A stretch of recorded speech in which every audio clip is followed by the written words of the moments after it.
the CBS Broadcast Center in Los Angeles, this is CBS2 News at 5 p.m.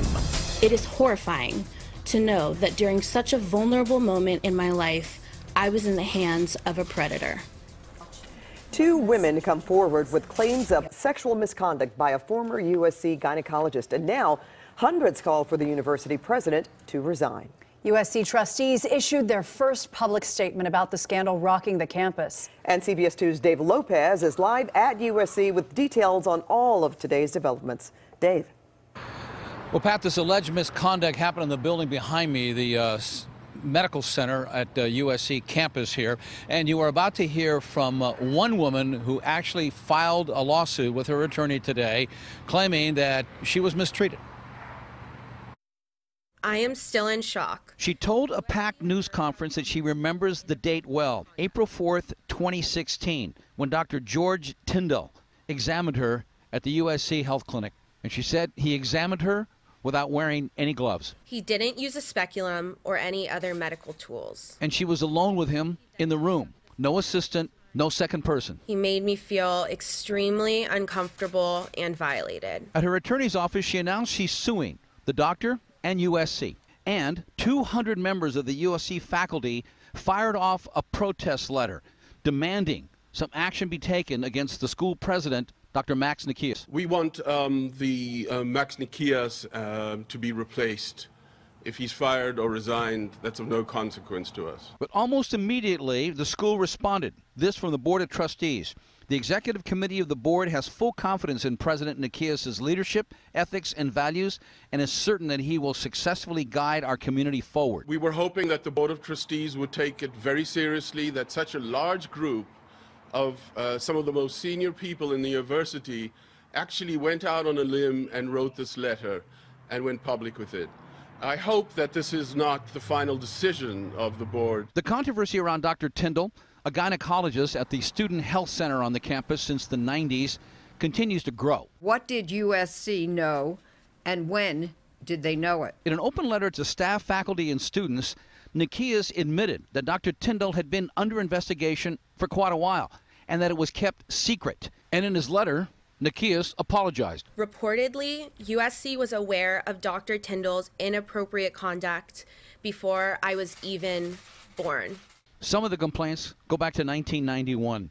Today, the university released what it calls a comprehensive new action plan in response to the scandal. It creates the President's Campus Culture Commission, which will implement that plan. It includes a revised code of ethics, changes in the system for reporting misconduct, and it establishes a new Office of Professionalism and Ethics, which will oversee things like compliance, equity, and diversity, complaints, and discipline. But the victims and their attorneys say that won't stop the lawsuits. And the lawsuits keep coming. They grow more and more by the hour. Ms. Moazab is the first one to publicly come forward and talk to camera crews. Also, like so many of the other victims, she said that she was new at this, naive at this, had not seen a gynecologist that often. And until this scandal broke, she said she didn't realize that what happened to her, what she says happened to her, she didn't know was wrong. Back to the studio. Thank you, Dave. A possible tragedy averted in the Inland Empire when deputies arrested a 10th grade student for allegedly threatening to kill a teacher. That student had access to a gun. Staff at Rim of the World High School in Twin Peaks held the 16-year-old male student until deputies arrived. It happened around 8:30 this morning. The San Bernardino Sheriff's Department says when they searched the teen's bedroom in Crestline, they found a 12-gauge shotgun with ammunition. Deputies think it was stolen. The boy was arrested and booked on threatening a school official, criminal threats, and possession of a firearm. A local man was in a Wichita, Kansas courtroom today facing involuntary manslaughter charges over a swatting incident.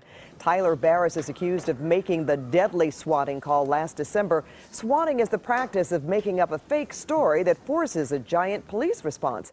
Barris was here in Los Angeles when he called the Wichita police, claiming there was an ongoing hostage situation at an address in Wichita. When police arrived at that address, they confronted and fatally shot Andrew Fitch, an innocent man sitting at home alone. An LAPD detective testified during today's proceedings.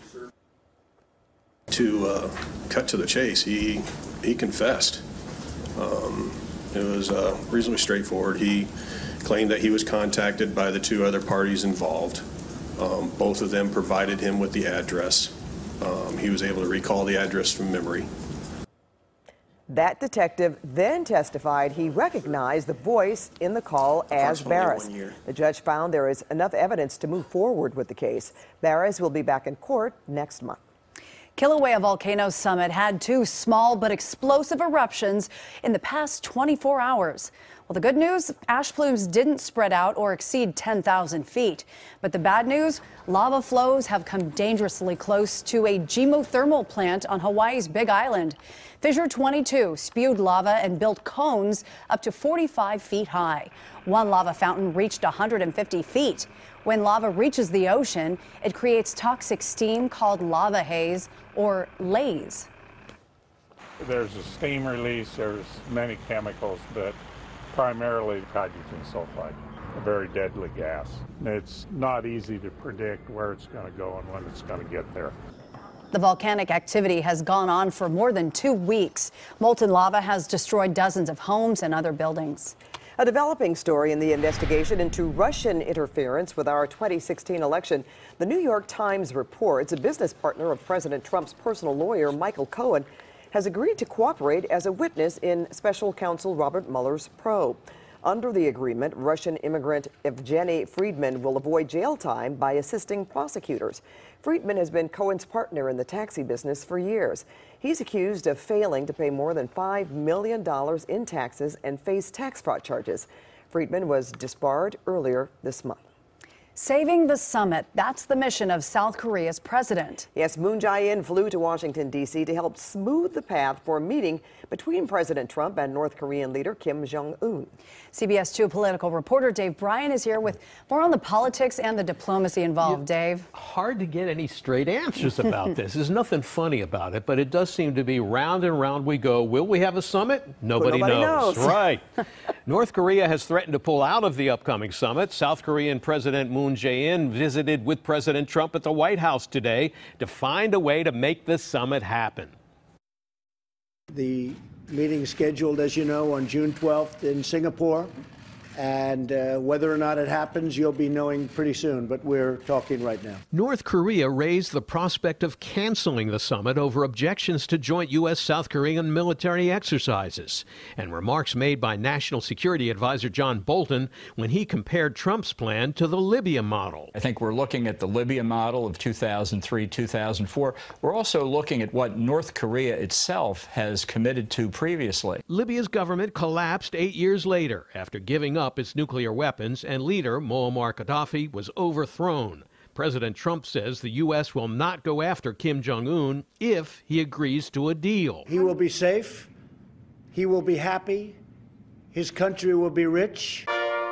President Trump also said he believes North Korea's attitude towards a meeting changed after Kim Jong-un met with China's president for the second time earlier this month. The first time everybody knew about, the second time it was like a surprise. And I think things changed after that meeting, so I can't say that I'm happy about it. The U.S. plans to keep up all economic and military pressure on Pyongyang. Just today, the USS Milius, an advanced guided missile destroyer, arrived in Japan to protect against any ballistic missile attacks by North Korea. Now, President Trump has said he's willing to give Kim Jong-un assurances the U.S. will not overthrow his government if it agrees to a deal. And Secretary of State Mike Pompeo says North Korea could benefit from American investment and technology if it denuclearizes. Pompeo says it's something he spoke about in general terms with Kim Jong-un when they met last month. Pat, back to you. All right, thanks for that, Dave. Well, about 24 reporters from the U.S., Britain, China, and Russia are in North Korea to watch the country's nuclear test site be dismantled. CBS correspondent Ben Tracy is the only U.S. broadcast network reporter in the group. Tomorrow, the reporters will travel into the mountains for the ceremony at the remote site. Breaking news, our Stu Mandel is live over a pursuit in Compton. Well, it's actually more like a pursuit ending out here in the Compton area. That vehicle you see up against that home, they were actually chasing that earlier on. The sheriff's department, they backed off. They called off the pursuit. They found the car up against his home out here at the 400 block of Northwood in Compton. Vehicle has been abandoned. 2 doors are open. They believe 2 suspects ran from that vehicle. They're inside this neighborhood right here. Perimeter is up. They are searching for those 2 suspects. Helicopter above, and of course, deputies on the ground searching. Live in Sky 2 over Compton. I'm Stu Medell. Back to you, ladies, in the studio. Thank you, Stu. Police released the second suspect arrested in a murder at a local mall. What's next in the case? Also not seeing green, why California's tax windfall from legalized marijuana is falling short of expectations. And faced with no options, local parents of this little boy battling a disease that robs children of their memories are turning to us all for help. Hi, everybody. I'm Garth Kemp. Wow, look at that shot behind me. More marine layer yet again. Will it hold tight through the long weekend? We'll show you coming up.